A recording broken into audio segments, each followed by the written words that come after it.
Hello everyone, welcome to Okul, India के सबसे affordable learning platform में आप सभी लोगों का एक बार फिर से बहुत बहुत स्वागत है। आइए अपने इस India people and economy NCERT geography class 12th के कोर्स को हम लोग आगे बढ़ाएंगे। चैप्टर 8 में हम लोग हैं, ठीक है। मैन्युफैक्चरिंग इंडस्ट्रीज की हम लोग बात कर रहे हैं इस चैप्टर में, और अभी तक हम लोग काफ़ी कुछ जो है वो मैन्युफैक्चरिंग इंडस्ट्रीज के बारे में यहाँ पर जान चुके हैं, ठीक है। हम लोगों ने यहाँ पर आयरन इंडस्ट्रीज की बात करी है, आयरन स्टील प्लांट्स की बात की है, कॉटन टेक्सटाइल की बात की है, हमने यहाँ पर शुगर इंडस्ट्री की बात करी, और पिछले पार्ट में हम लोगों ने यहाँ पर जो है बात करी है पेट्रोकेमिकल इंडस्ट्रीज़ की, नॉलेज बेस्ड इंडस्ट्रीज़ की, और कुछ रिफॉर्म्स की। जो एलपीजी रिफॉर्म्स हुए थे 1991 में, उसके बारे में हम लोगों ने बात की है। और मैंने आपको बताया था कि जो एलपीजी रिफॉर्म्स को लेकर अगर आप डिटेल में पढ़ना चाहते हैं तो जो इकोनॉमिक की क्लास 11th एनसीईआरटी का जो कोर्स है हमारा इंडियन इकोनॉमिक डेवलपमेंट, उसमें एक चैप्टर है एलपीजी रिफॉर्म्स को लेकर ही।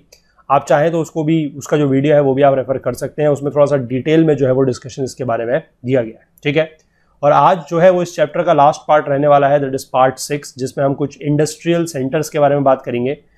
बहुत ज़्यादा वहाँ पर याद करने या समझने के लिए ऐसा कुछ है नहीं, जो रीडिंग कर लेंगे एक बार उसकी, वहाँ पर जो कुछ भी दिया हुआ है उसको लेकर, ठीक है, और थोड़ा सा जो चीज़ें हैं वो हम समझ लेंगे, ठीक। तो आगे बढ़ने से पहले आप सभी लोगों से मैं एक बार फिर से रिक्वेस्ट करना चाहता हूं कि जो लोग इस कोर्स को फॉलो कर रहे हैं, जिनको ये वीडियो सीरीज पसंद आ रही है, वो लोग ज़्यादा से ज़्यादा चीज़ों को लाइक करें और ज़्यादा से ज़्यादा वीडियोस को शेयर करें, सो दैट कि ज़्यादा से ज़्यादा लोगों तक ये चीज़ें पहुंच पाए और लोगों को पता लग पाए कि इस तरीके का कोई कोर्स वगैरह जो है वो यहाँ पर चल रहा है, ठीक है। और बाकी जो लोग चैनल पर नए हैं उनसे ही मैं रिक्वेस्ट करूँगा कि अगर आप लोगों को कंटेंट पसंद आ रहा है, लग रहा है कि ये आप लोगों के किसी भी तरीके से हेल्पफुल है, तो इसके लिए आप लोग भी चैनल को जरूर सब्सक्राइब कर सकते हैं और बेल आइकन प्रेस कर लीजिए, सो दैट की वीडियोस की नोटिफिकेशंस वगैरह बिल्कुल मिस ना हो, ठीक। चलिए स्टार्ट करते हैं आज का लेक्चर, चलते हैं अपनी बुक की तरफ। देखिए, आज हम बात करेंगे इंडस्ट्रियल रीजन्स इन इंडिया की। हमें ये चीज़ पता है कि जो इंडस्ट्रीज है they are not evenly distributed, वो इवनली डिस्ट्रीब्यूटेड नहीं है, यानी कि पूरे के पूरे देश में जो है वो इंडस्ट्रीज लोकेटेड नहीं है। They tend to concentrate on certain locations because of the favourable locational factors, ठीक है। जो फेवरेबल लोकेशनल फैक्टर्स हैं उनकी वजह से ये कहीं कहीं पर कंसंट्रेटेड है, ठीक है।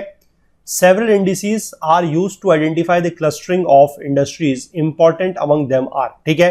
कुछ इंडिसेस का यूज किया जाता है ये आइडेंटिफाई करने के लिए इंडस्ट्रीज का क्लस्टर, क्लस्टर एक तरीके से आप कह सकते हैं झुंड, जहां पर कंसंट्रेशन है वहां पर, ठीक है। और इंपॉर्टेंट इंडिसेस क्या है कि नंबर ऑफ इंडस्ट्रियल यूनिट्स, कि कितने इंडस्ट्रियल यूनिट्स है वहां पर, इंडस्ट्रियल वर्कर्स की संख्या कितनी है, quantum of power use for industrial purpose, कि इंडस्ट्रियल पर्पस के लिए, औद्योगिक पर्पस के लिए कितना पावर यूज किया जा रहा है, टोटल इंडस्ट्रियल आउटपुट, टोटल औद्योगिक पैदावार जो है, जो आउटपुट है वो कितना है, and value added by the manufacturing, और मैन्युफैक्चरिंग द्वारा कितनी वैल्यू एडेड जो है वो की जा रही है, ठीक।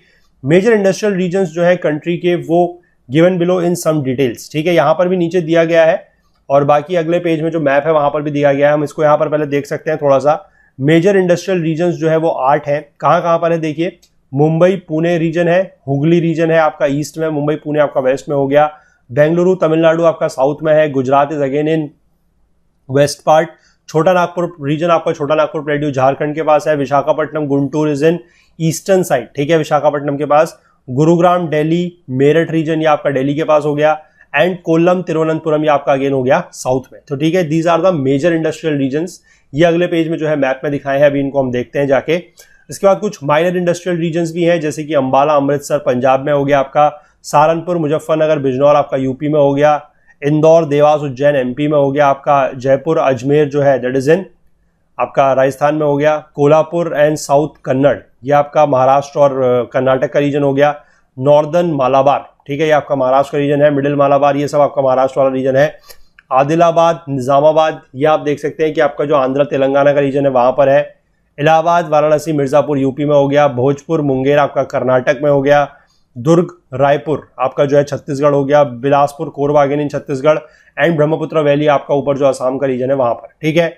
कुछ इंडस्ट्रियल डिस्ट्रिक्ट्स के नाम यहाँ पर दिए गए हैं, वो भी आप नोट डाउन कर सकते हैं। Kanpur is in UP, Hyderabad आपका तेलंगाना में हो गया, Agra again in UP, Nagpur Maharashtra, Gwalior is in MP, Bhopal is in MP, Lucknow is in UP, Jalpaiguri is West Bengal, Cuttack is Orissa, Gorakhpur is UP, Aligarh is again in UP, Kota is Rajasthan, Purnia is in I think Jharkhand, ठीक है, Jabalpur is in Jharkhand, and Bareilly is in UP, ठीक।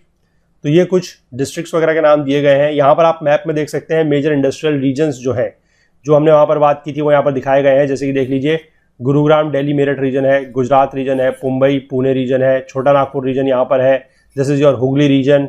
इसके बाद नीचे south में दिखाए गए हैं आपको बेंगलोर तमिलनाडु रीजन है, and then you have the Kollam Thiruvananthapuram region. ठीक है, तो इन रीजन्स की लोकेशन यहाँ पर दी हुई है एज सच, और यहाँ पर एक और है देखिए Visakhapatnam Guntur reason.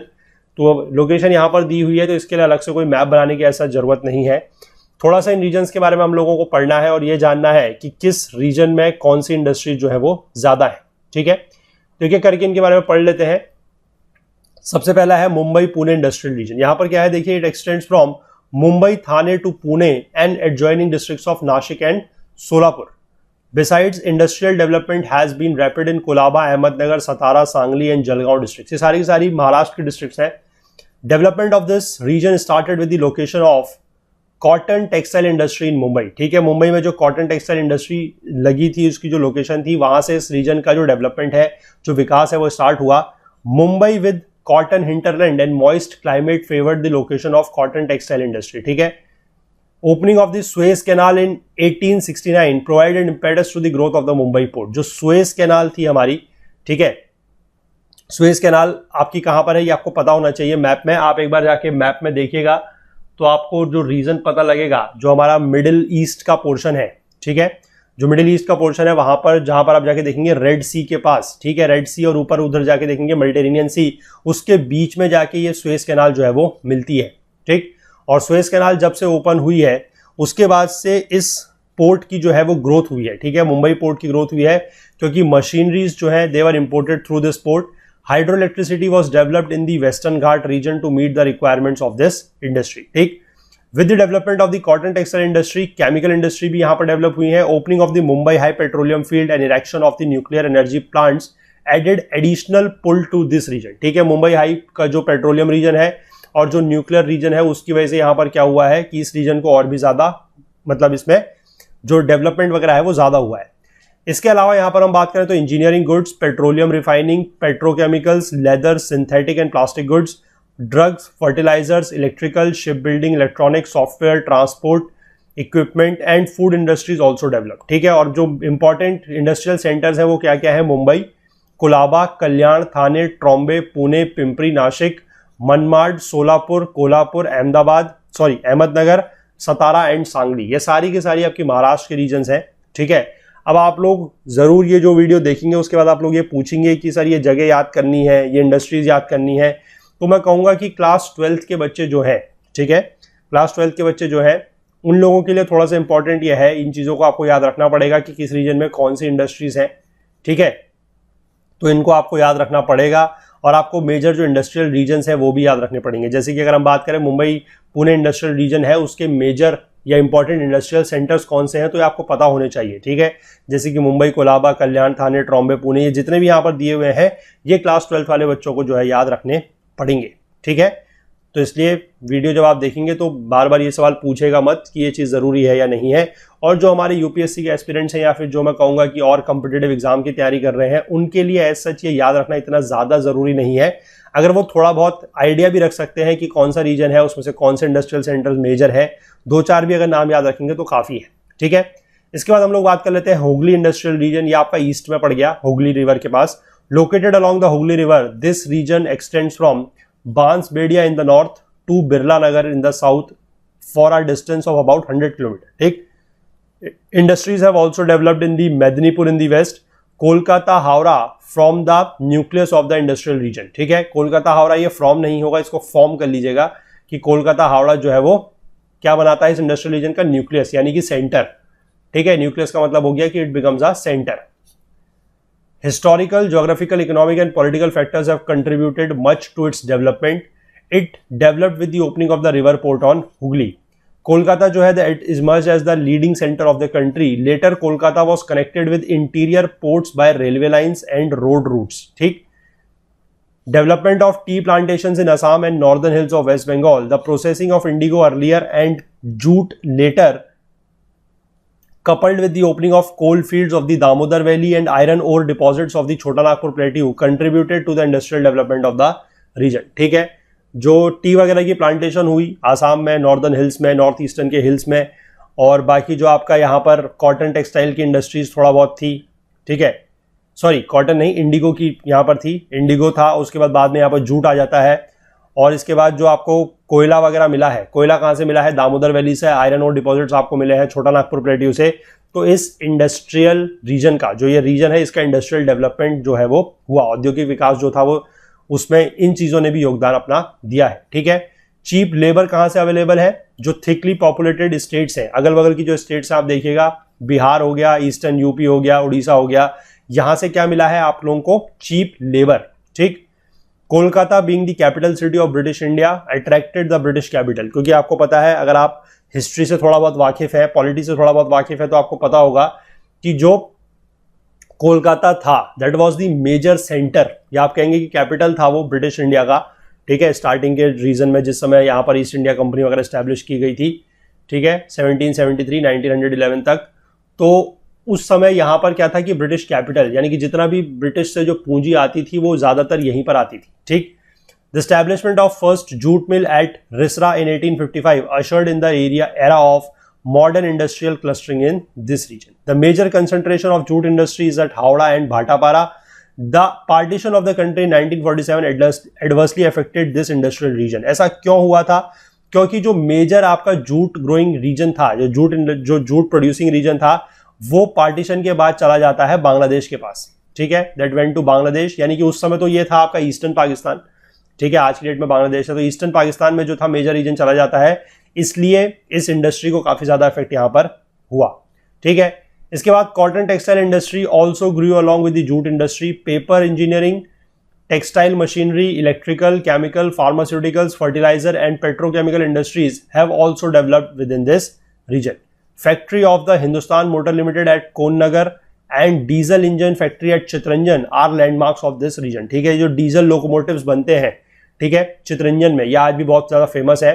Location of petroleum refinery at Haldia has facilitated the development of a variety of industries. Important industrial centres जो है वो आपको फिर से मैं कहूंगा क्लास 12 वाले बच्चों को याद रखने पड़ेंगे।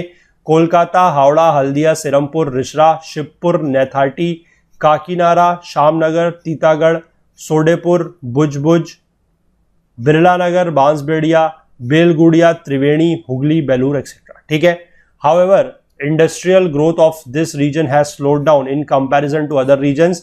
Decline of the jute industry is one of the reasons. ठीक है, कि इस रीजन के जो इंडस्ट्रियल ग्रोथ थी, जो आप कहेंगे औद्योगिक विकास था, वो और क्षेत्रों के मुकाबले थोड़ा सा स्लो डाउन हो गया, यानी कि थोड़ा सा हल्का हो गया, क्योंकि मैंने आपको बताया कि जूट इंडस्ट्री जो थी वो यहां से डिक्लाइन कर गई, क्योंकि जो मेजर जूट प्रोड्यूसिंग एरिया था वो कहां चला गया था, ईस्टर्न पाकिस्तान में, यानी कि जो आज की डेट में क्या है, बांग्लादेश। ठीक, चलिए इसके बाद अगले रीजन की बात करते हैं, Bengaluru Chennai industrial region, south में हम चलते हैं। इसके बाद this region witnessed most rapid industrial growth in the post independence period, यानी कि आजादी के बाद इस रीजन का जो है इंडस्ट्रियल ग्रोथ, जो औद्योगिक विकास है, वो बहुत तेजी से हुआ। Till 1960 industries were confined to Bengaluru, Salem and Madurai districts, but now they have spread over all the districts of Tamil Nadu except Villupuram. ठीक है, आज की डेट में तमिलनाडु की जितनी भी डिस्ट्रिक्ट्स हैं, जितने भी जनपद हैं, विल्लुपुरम को छोड़ के सब जगह आपका जो है वो ये इंडस्ट्रीज डेवलप हो चुकी है, स्प्रेड हो चुकी है। ठीक है, since this region is away from the coal fields, its development is dependent on the Pykara hydroelectric plant, ठीक, which is built in 1932। Cotton textile industry जो है वो यहाँ पर first to take roots due to the presence of cotton growing areas. Along with cotton mills, loom industry spread very rapidly. ठीक है, several heavy engineering industries converged at Bengaluru, जैसे कि aircraft के लिए HAL है, that is Hindustan Aeronautics Limited. ठीक है, machine tools, telephone के लिए HTL है, Bharat Electronics are industrial landmarks of this region. Important industries जो है यहाँ पर वो देख सकते हैं आप, textiles, rail wagons, diesel engines, radio, light engineering goods, rubber goods, medicine, aluminium, sugar, cement, glass, paper, chemicals, film, cigarette, match box, leather goods etcetera. और पेट्रोलियम रिफाइनरी जो है चेन्नई में, iron and steel plant at Salem and fertiliser plants are the recent developments. ये यहाँ के कुछ recent developments हैं। ठीक है, इसके बाद अगला रीजन देखेंगे, that is your Gujarat industrial region. इस रीजन का न्यूक्लियस या सेंटर कहां पर है, that lies between Ahmedabad and Vadodara, but this region extends up to Valsad and Surat in the south and Jamnagar in the west. Development of this region is also associated with the location of the cotton textile industry since 1860s. ठीक, This region became an important textile region with the decline of the cotton textile industry at Mumbai. Located in cotton growing area, this region has double advantage of the proximity of raw material as well as of the market. यानी कि ये raw material के भी पास था और market के भी पास था. The discovery of oil fields led to the establishment of petrochemical industries around Ankleshwar, ठीक, Vadodara and Jamnagar. The port at Kandla helped in the rapid growth of this region, क्योंकि पोर्ट अगर होगा तो उससे क्या है कि इंपोर्ट एक्सपोर्ट जो है वो काफी आसानी से हो सकता है.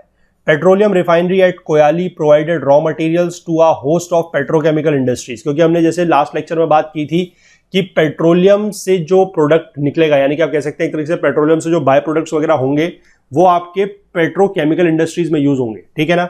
तो इसलिए यहां पर पेट्रोलियम रिफाइनरी होने की वजह से जो है ये पेट्रोकेमिकल इंडस्ट्रीज को काफी ज्यादा रॉ मटेरियल या कच्चा माल जो है वो मिला. The industrial structure is now diversified beside textiles, यानी कि cotton, silk and synthetic fabrics and petrochemical industries. यहां पर कुछ अदर इंडस्ट्रीज जो है वो भी डेवलप हुई हैं, जैसे कि heavy and basic chemicals, motor, tractor, diesel engines, textile machinery, engineering, pharmaceuticals, dyes, pesticides, sugar, dairy products and food processing. Recently largest petroleum refinery जो है वो सेटअप हुई है जामनगर में. इंपॉर्टेंट इंडस्ट्रियल सेंटर्स जो है इस रीजन के वो आप नोट डाउन कर सकते हैं. That is Ahmedabad, Vadodara, Bharuch, Koyali, Anand, Kheda, Surendranagar, Rajkot, Surat, Valsad and Jamnagar. ठीक है, ये था आपका गुजरात इंडस्ट्रियल रीजन के बारे में. अब हम लोग चलते हैं वापस से अपने थोड़ा सा ईस्टर्न रीजन की तरफ, छोटा नागपुर रीजन यानी कि झारखंड के पास. This region extends over Jharkhand, northern Orissa and western West Bengal. ठीक है, and is known for heavy metallurgical industries. This region owes its development to the discovery of the coal in the Damodar Valley and metallic and non-metallic minerals in the Jharkhand and northern Odisha. Proximity of coal, iron ore and other minerals facilitated the location of the heavy industries in this region. ठीक है, क्योंकि यहाँ पर कोल भी है, iron ore भी है और बाकी सारे मिनरल्स भी जो है यहाँ पर पाए जाते हैं, तो इसकी वजह से यहाँ पर जो हैवी इंडस्ट्रीज है इस रीजन में वो काफी ज्यादा है. 6 large integrated iron and steel plants at Jamshedpur, Burnpur, Kulti, Durgapur, Bokaro and Rourkela located within this region. ये हमने जो इस चैप्टर की स्टार्टिंग की थी, जहां पर हमने आयरन एंड स्टील प्लांट्स के बारे में बात की थी, वहां पर हमने ये प्लांट्स वगैरह के बारे में बात की थी. ठीक है, कि टिस्को का प्लांट है, इसको का प्लांट है, आपके पास राउरकेला में प्लांट है, बोकारो में प्लांट है, भिलाई में प्लांट है, ये सारे हमने बात की थी. ठीक है, to meet the power requirements, thermal and hydroelectric plants have been constructed in the Damodar Valley. Densely populated surrounding regions provide cheap labor and Hooghly region provides vast market for its industries. क्योंकि जो इसका surrounding regions है, झारखंड के पास surrounding reason में आप देखिए उड़ीसा है, ठीक है, उधर आप देखेंगे नॉर्दर्न तरफ में बिहार है, आप नॉर्थ वेस्टर्न के रीजन में आ जाइए आपका यूपी है. तो उन जगहों से जो आसपास के डेंसली पॉपुलेटेड रीजन है वहां पे काफी ज्यादा जो है वो इनको लेबर वगैरह मिल जाती है. और जो हुगली रीजन है यानी कि आपका वेस्ट बंगाल का, वहां पर क्या है, मार्केट मिल जाती है. ठीक है, heavy engineering, machine tools, fertiliser, cement, paper, locomotives and heavy electricals are some of the important industries in this region. Important centres जो है वो आप नोट डाउन करिएगा, रांची, धनबाद, चाईबासा, सिंदरी, हजारीबाग, जमशेदपुर, बोकारो, राउरकेला, दुर्गापुर, आसनसोल एंड डालमिया नगर. यानी कि आपका ये वही रीजन है, that is your Jharkhand, Orissa और वेस्ट बंगाल का मिला के. ठीक है, आसनसोल इज इन जैसे कि वेस्ट बंगाल हो गया आपका, ठीक है, दुर्गापुर आपका वेस्ट बंगाल हो गया, राउरकेला उड़ीसा हो गया आपका, और ये आपका जो बोकारो, रांची, धनबाद वगैरह है, जमशेदपुर, ये सारे के सारे झारखंड का रीजन है. ठीक है, इसके बाद इसी साइड में यानी कि ईस्टर्न साइड में थोड़ा सा नीचे की तरफ को चलते हैं. अगला हमारे पास इंडस्ट्रियल रीजन आ जाएगा, that is Visakhapatnam Guntur region. ठीक है, आंध्र प्रदेश में हम लोग आ गए. अब this industrial region extends from Visakhapatnam district to Kurnool and Prakasam districts in the south. Industrial developments of this region hinges upon Visakhapatnam and Machilipatnam ports and developed agricultural and rich reserves of minerals in their hinterlands. ठीक है, coal fields of Godavari basin provide energy. जो coal fields of Godavari basin है वहां से energy मिलती है. Ship building industry was started at Visakhapatnam in 1941. Petroleum refinery based on imported petroleum facilitated the growth of several petrochemical industries. ठीक है, कौन कौन सी इंडस्ट्रीज यहां पर है वो आप देख सकते हैं. Sugar, textile, jute, paper, fertiliser, cement, aluminium and light engineering are principal industries of this region. One lead zinc smelter is functioning at Guntur district. ठीक है, iron और steel plant at Visakhapatnam uses the Belladilla iron ore. Belladilla iron ore कहां पर है, दुर्ग रायपुर के पास यानी कि छत्तीसगढ़ में. ठीक है, Visakhapatnam, Vijayawada, Vijayanagar, Rajahmundry, Guntur, Eluru and Kurnool are important industrial centres. ठीक है, ये भी आप यहां से मैं आपको साफ साफ बता रहा हूं कि इसमें आपको करना क्या है। अगर आप नोट्स वगैरह बनाना चाहते हैं तो आपको करना क्या है कि हर रीजन में आपको इंडस्ट्रीज नोट डाउन करनी है। ठीक है, कि कौन कौन सी मेजर इंडस्ट्रीज है और कौन कौन से मेजर इंडस्ट्रियल सेंटर्स हैं, ये आप थोड़ा सा नोट डाउन अपने नोट्स में करिएगा। ठीक है, इसके बाद दो रीजन और है यहां पर। एक आ जाता है आपका गुरुग्राम दिल्ली मेरठ रीजन। इसमें देख लेते हैं क्या है। Industries located in this region have shown very fast growth in the recent past. ठीक है, रीसेंट पास्ट में इस रीजन में ग्रोथ जो है वो काफी तेज हुई है। This region is located far away from the mineral and power resources. Mineral और पावर रिसोर्सेज ये काफी दूर है। Therefore the industries are light and market oriented. ठीक है, electronics, light engineering and electrical goods are major industries of this region. ठीक है, besides there are cotton, woollen and synthetic fabrics, hosiery, sugar, cement, machine tools, tractor, cycle, agricultural implements, chemical and vanaspati industries which have developed on the large scale. Software industries are recent addition. यहाँ पर software industries वगैरह भी हैं। ठीक है, south में लाई करता है आपका आगरा मथुरा का industrial area which specialises in glass and leather goods. Mathura में आपकी एक ऑयल रिफाइनरी है, that is a petrochemical complex. Among industrial centres की आप बात कर लेते हैं तो नाम नोट कीजिएगा, that is your Gurugram, Delhi, Faridabad, Meerut, Modinagar, Ghaziabad, Ambala, Agra and Mathura. तो ये सारे के सारे इंपॉर्टेंट इंडस्ट्रियल सेंटर्स हैं इस रीजन के, that is your Gurugram, Meerut, Delhi region के। ठीक है, इसके बाद लास्ट इंडस्ट्रियल सेंटर की हम लोग बात कर लेते हैं। फिर से हम बिल्कुल साउथ में चलेंगे, southern most Kollam Thiruvananthapuram region. ठीक है, this industrial region is spread over Thiruvananthapuram, Kollam, Alwaye, Ernakulam and Alappuzha districts. ये आपका आ जाएगा पूरा का पूरा केरला में। ठीक है, plantation, agriculture and hydropower provides industrial base to this region. Located far from the mineral belt of the country, industrial products, processing and market oriented light industries predominate in this region. ठीक है, कौन कौन सी industries यहां पर है वो आप देख सकते हैं, that is cotton textile, sugar, rubber, match box, glass, chemical fertilisers and fish based industries are important. ठीक है, साथ ही यहां पर food processing, paper, coconut coir products, aluminium and cement industries are also significant. ठीक है, location of petroleum refinery at Kochi has added a vista to the new industries to this region. Important industrial centres कौन कौन से हैं वो आप note down कीजिएगा, that is your Kollam, Thiruvananthapuram, Aluva, Kochi, Alappuzha and Punalur. ठीक है, ये सारे के सारे जो आपके रीजन है दैट इज इन केरला। ठीक है, तो इतना ही है इस चैप्टर में, इस पार्ट में करने के लिए हमारे पास इतना ही था। मैं फिर से कहूंगा कि कंपटीशन पॉइंट ऑफ व्यू से एसएससी यूपीएससी वाले बच्चे जो हैं उनके लिए बहुत ज्यादा ये पार्ट इंपॉर्टेंट एज सच नहीं है। ठीक है, थोड़ा सा इंडस्ट्रीज वगैरह के बारे में आपको पता होना चाहिए कि किस रीजन में कौन सी इंडस्ट्रीज मेजर है, और थोड़ा बहुत अगर आप लोग जो रीजन्स हैं यानी कि कौन कौन से मेजर इंडस्ट्रियल सेंटर्स हैं उनको अगर आप नोट डाउन कर लेंगे तो उतना आपके लिए काफ़ी है। ठीक है, लेकिन बाकी जो हमारे क्लास 12th के स्टूडेंट हैं वो लोग प्लीज़ चीज़ों को थोड़ा सा सिंसियरली होकर नोट डाउन करिएगा, क्योंकि आप लोगों के एग्जाम में इस तरीके के सवाल पूछे जा सकते हैं। आप लोगों के बोर्ड्स के एग्जाम में भी ये पूछा जा सकता है कि कोई भी इंडस्ट्रियल सेंटर डिफाइन करने को आपको आ सकता है। ठीक है, तो 8 के 8 जो इंडस्ट्रियल सेंटर्स दिए गए हैं उनके बारे में थोड़ा सा आपको पता होना चाहिए कि कहाँ से उनको पावर मिलती है। ठीक है, अगर मान लीजिए मिनरल्स के पास है तो कोल कहाँ से आता है, आयरन ओर कहाँ से आता है, ये थोड़ा सा आपको पता करना पड़ेगा। मेजर इंडस्ट्रीज कौन सी हैं ये आपको नोट डाउन करना पड़ेगा, और मेजर इंडस्ट्रियल सेंटर्स कौन से हैं ये भी नोट डाउन करने पड़ेंगे। ठीक है, क्योंकि एग्जाम में आप लोगों से किसी भी एक या दो इंडस्ट्रियल सेंटर्स को लेकर क्वेश्चन पूछा जा सकता है उसके बारे में डिटेल में लिखने के लिए। तो आपको ये सारी की सारी जो इन्फॉर्मेशन यहाँ पर दी जा रही है वो नोट डाउन करनी पड़ेगी। ठीक है, चलिए, तो अगर आप लोगों को ये लेक्चर पसंद आया है तो प्लीज़ लाइक ज़रूर कीजिएगा, ज़्यादा से ज़्यादा शेयर कीजिएगा अपने फ्रेंड्स, अपने कलीग्स के साथ, ताकि लोगों को पता लग सके कि इस तरीके का कोई कोर्स वगैरह जो है वो यहाँ पर चल रहा है। और बाकी अपने क्वेरीज वगैरह आप लोगों को अगर कुछ है तो वो आप लोग ज़रूर पूछिएगा, अपने कमेंट्स वगैरह ज़रूर करते रहिएगा, ताकि आप लोगों को हमें भी पता लगे कि आप लोग जो है वो पढ़ रहे हैं एक रेगुलर व्यूअर के तौर पर हमारे। और बाकी अपना फीडबैक वगैरह जो है वो भी हमें ज़रूर देते रहिएगा, ताकि हमें अगर कोई भी इम्प्रूवमेंट की अगर रिक्वायरमेंट हो या इम्प्रूवमेंट का कोई स्कोप हो तो वो हम ज़रूर करेंगे। ठीक है, बाकी इस कोर्स का जो फुल कोर्स है, ठीक है, हमारी वेबसाइट पे जो फुल कोर्स है उस पर आप लोग ज़रूर एनरोल कर लीजिएगा, क्योंकि उस पर वीडियोस के साथ साथ आप लोगों को नोट्स और क्विजेस वगैरह जो है वो भी बहुत जल्द मिलेंगे। ठीक है, कोर्स का ओरिजिनल प्राइस जो है दैट इज़ योर 1000 रुपीज़, लेकिन 95% डिस्काउंट के बाद ये अभी आप लोगों को मिल रहा है सिर्फ 50 रुपये में। ठीक है, तो जल्द से जल्द इस कोर्स को आप लोग एनरोल कर लीजिए, क्योंकि आगे जाके फिर इसमें नोट्स वगैरह और क्विजेस वगैरह जब ऐड होंगे तो ये कोर्स जो है वो महंगा होता चला जाएगा। तो जितना जल्दी आप लोग इसमें एनरोल कर लेंगे आप लोगों के लिए उतना फायदा रहेगा, और बाद में आपको इसका जितना भी कंटेंट इसमें ऐड होगा वो सारा का सारा कंटेंट आप लोगों को इतने ही रुपए में मिलेगा जितने में आप लोग एनरोल करेंगे। ठीक है, बाकी हमसे ज़्यादा जुड़ने के लिए हमारा Facebook page, Twitter page, Telegram channel का आप लोग यूज़ कर सकते हैं। और जैसा कि मैंने कल के एक वीडियो में भी बताया था कि अगर आप लोग कोई डिस्कशन वगैरह करना चाहते हैं, स्पेसिफिकली अगर आप यूपीएससी एस्पिरेंट हैं और कोई आप आपस में डिस्कशन वगैरह करना चाहते हैं किसी भी पॉइंट को लेकर, तो एक आपको मतलब बताना पड़ेगा। फिर हम एक टेलीग्राम ग्रुप बनाने की बात कर रहे थे, कल भी मैंने वो बात की थी आप लोगों से।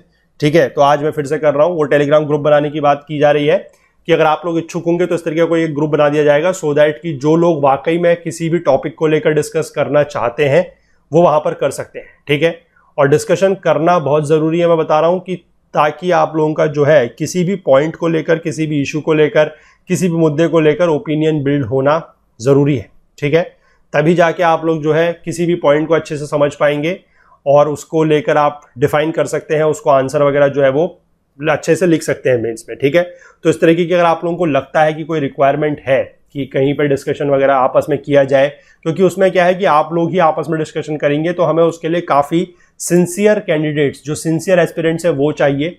ठीक है, और इसीलिए हम ये कह रहे हैं कि जो हमारा मेन ग्रुप है, ठीक है, जहां पर अभी आप लोग टेलीग्राम में जुड़े हुए हैं, वहां पर ही डिस्कशन वगैरह नहीं करेंगे, क्योंकि उससे क्या है कि मान लीजिए कोई अगर और स्टूडेंट्स हमारे वहां पर जुड़े हुए हैं, क्लास 12th के अगर कोई बच्चे हैं या कोई इस तरीके के कंपटीशन के बच्चे हैं, एसएससी वगैरह के, जो इस तरीके के डिस्कशन वगैरह में पार्ट नहीं लेना चाहते हैं, तो फिर अगर आप लोग आपस में बात करेंगे, नोटिफिकेशन जाते हैं मैसेजेस के, तो फिर वो उन लोगों के लिए डिस्टर्बिंग हो सकता है। ठीक है, तो इसलिए आप लोगों का अगर आप लोग बताएंगे तो आप लोग रिक्वेस्ट हमसे कीजिएगा, तो आप लोगों का एक अलग ग्रुप बना दिया जाएगा, सो दैट कि आप लोग उसमें जो है डिस्कशन करते रहेंगे, साथ में उसमें हम भी वहां पर जुड़े रहेंगे, तो हम भी अपना इनपुट जो है वो देते रहेंगे। ठीक है, इस तरह की कोई रिक्वायरमेंट की आप लोगों को मैं बता रहा हूं कि इस तरीके का जरूरत है, तो आप लोग मुझे बताइएगा। ठीक, चलिए, अगर बाकी आप हमसे कोई और बात पूछना चाहें, कुछ चीज़ शेयर करना चाहते हैं, तो आप हमसे हमारी ईमेल आईडी के थ्रू भी कांटेक्ट कर सकते हैं।